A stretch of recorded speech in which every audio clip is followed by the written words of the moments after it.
2K ended up releasing a new update. As you guys can see, I am downloading it right now, and the reason they're doing this is because we are getting Season 9 this Friday, which means that you need to get ready. So let me know down below in the comments right now, how much MT do you have, how many endgames do you currently have as well, and like the video if you want to have that extra good luck, because obviously right here I got to redeem some MT. I've been selling some players here and there, and I got to make sure that I'm ready. And so let me get some nice little MT right here. At the moment, I do have over 800,000 MT. I still have some players I can definitely sell, and I'll be selling them. But the reason right now that I do say that is because 2K ended up releasing the invincible guaranteed packs right here. Obviously these are VC only, these are MT with a chance at getting an invincible, and then of course the boxes, which means 100% we are getting guaranteed endgame packs. And as you know, we have so many endgames. You guys can see every single one, so all these endgames will be available in the guaranteed packs. It's going to be the same as the invincibles. Instead of invincibles, it's going to be endgames, and these packs right here will still be available.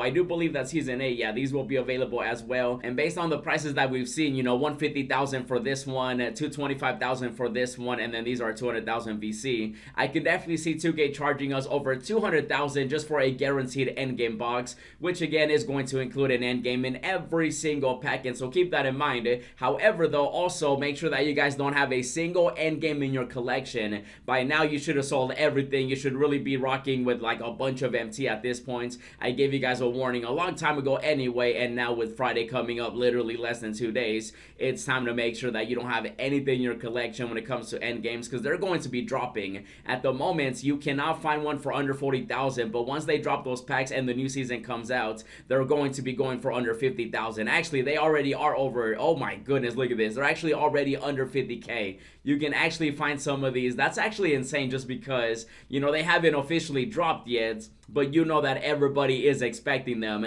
especially after they ended up releasing the invincible guaranteed packs. Even Harden right here, Lonzo, Dr. J, you got yourself J.R. Smith, obviously Dwayne Wade, Jimmy Butler. All these are going to be the cheapest of the cheapest. Really wouldn't be surprised if they actually go under 20,000 MT. If I remember correctly, last year they actually ended up going down to about 22, 25. I think the cheapest you could find one would be about 15,000 MT, so that could definitely happen as well. I think the cheapest endgame at the moment is definitely going to be under 50k, and so the fact that you can actually get one right now for under 50k, you can tell that the market is going to get even crazier. Look at that, Lonzo 52, J.R. Smith 50k, you got Dwayne Wade 50k as well. And then of course don't forget that 2K is going to be updating all the rewards, and so the level 1 reward will no longer be available. That's going to be replaced, and it's going to be the same thing for level 40. So Embiid will no longer be available, Curry will no longer be available, and then of course these other game modes, everything's going to get updated, you know, from unlimited, clutch time online, triple threat, limited, the draft, everything will be getting replaced. And if you guys remember last year, 2K basically just took players that we already had and put them in every game mode. Now when it comes to some players that I feel like 2K could definitely add, let's talk about level 1. So we do have Steph Curry right now for the level 1. I wouldn't be surprised if 2K does end up adding somebody like James Harden. I could definitely just see him being free for logging into the new season, kind of like how you did with Curry and so on, just because he definitely is one of the cheapest endgames right now in the game. And now 2K could also add new players just for the final new season. They could definitely do that. I highly doubt it, but if they do, I wouldn't mind seeing somebody like endgame Russell Westbrook. Could you imagine a nice little new endgame like Brody right here? There's definitely so many players. Let me know who you guys want to see as a new player, just in case 2K does end up adding new ones, even though most likely they'll be recycled. But with 2K, you never really do know. Now when it comes to the level 40 reward, if they do go with a recycled player, I could definitely see somebody like endgame Kobe Bean Bryant. And I say that because 2K24 is going to be coming out. Kobe's on the cover, and I feel like it just kind of makes sense that Kobe could be the level 40 reward. And then when it comes to unlimited, I could actually see 2K adding a big fella, somebody like Will Chamberlain. Could you imagine getting endgame Will 7-1? I would definitely love somebody like Yao Ming, you know, Bobo and stuff like that, but knowing 2K, they definitely won't be giving us players like that. And so I do feel like Will Chamberlain could definitely be the reward for completing unlimited. And then when it comes to clutch time, I could definitely see 2K adding somebody like Himmy Buckets, bro, Jimmy Butler. I could definitely see him being the reward, just because he ended up having a crazy performance in the playoffs, and you know he's clutch. Mr. Himmy out here, he definitely would be a reward that 2K could add, mainly because he's 6'7". They're not going to give us a top player. And speaking of an online game mode, I do feel like for limited, they definitely have to decrease the amount of rings needed. I'm going to say maybe 2 or 3 rings. I think last year they did 3, and I could definitely see somebody like PG being the reward. You know, he's a shooting guard / small forward. Paul George out here from the Pacers, 6'9", 220 pounds. I could definitely see him being the reward just because 2K definitely has to add somebody that would make people want to play limited at that point, you know what I mean? And so PG could definitely be it. Now when it comes to the Ascension is going to be interesting just because usually every single person, you know, can go in there. And when it comes to that one, I'm just gonna pick a random player. Let's go with the Henny God, J.R. Smith, bro. Just a random Ascension player. Usually the Ascension player really isn't, you know, one of the best ones. And with him being 6'6", I could definitely see 2K choosing him for the Ascension. And then when it comes to the draft mode, I mean, is 2K even going to update this? Oh, oh my, dude, wait, can I see my lineup? Let me see. Oh my goodness, bro, I haven't played the drafts in a very long time. 2K completely, just like with a lot of stuff, they just forgot about it. They do not care about the drafts. I really wouldn't be surprised that if for 2K24, they just completely get rid of it. And so when it comes to a player, you know, for the draft, I mean, I guess they could go with...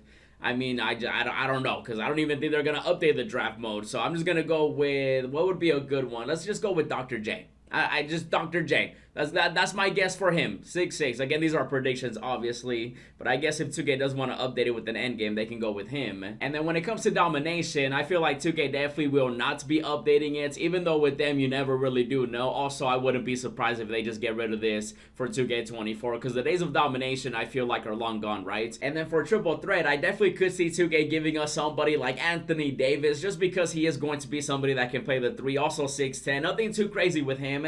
That's why I feel like 2K could definitely choose my boy out here. And also when it comes to the vault, since we're talking about that, I'm assuming that 2K will be recycling, you know, the previous RNG players, and they're going to be adding them into the token market, which I'm hoping is the case with every single reward player, especially with, you know, Season 8 and Season 7, and I really just want to be able to use my tokens. Even though I will say a better option would be to just give us a guaranteed endgame pack and then just give us any random endgame in the game for like, say, 1,000 tokens. And then that way, for all the people that still have their tokens, let me know how many you have right now. They can definitely go out there and hopefully get an endgame, or at least, you know, an RNG player that they wanted from a previous season. And obviously, we gotta talk about this right here. I mean, I don't even know what to say at this point. I've been tweeting at them. I've been replying every time they tweet out. I'm like, yo, can we finally get a locker code? And, you know, maybe one like this one, maybe one like this one, just anything 2K. I'm assuming they have to, right? Like, they have to drop a new locker code for the final season. I am going to be shook if 2K does not release a locker code like this one. Guaranteed invincible or guaranteed endgame, or both of them. You know, 2K, if you're feeling, you know, crazy like everybody else, then make it happen. And I will say, I'm definitely hoping for some good stuff in Season 9, especially as we go into 2K24. I feel like 2K still wants people to buy that game. And so hopefully we can see some greatness. I'll be sure to keep you guys updated, but for now though, I just wanted to give you a heads up. Definitely check out the new pack opening I did, as well as the squad builder. And as always, thanks for watching, and I'll see you in the next video.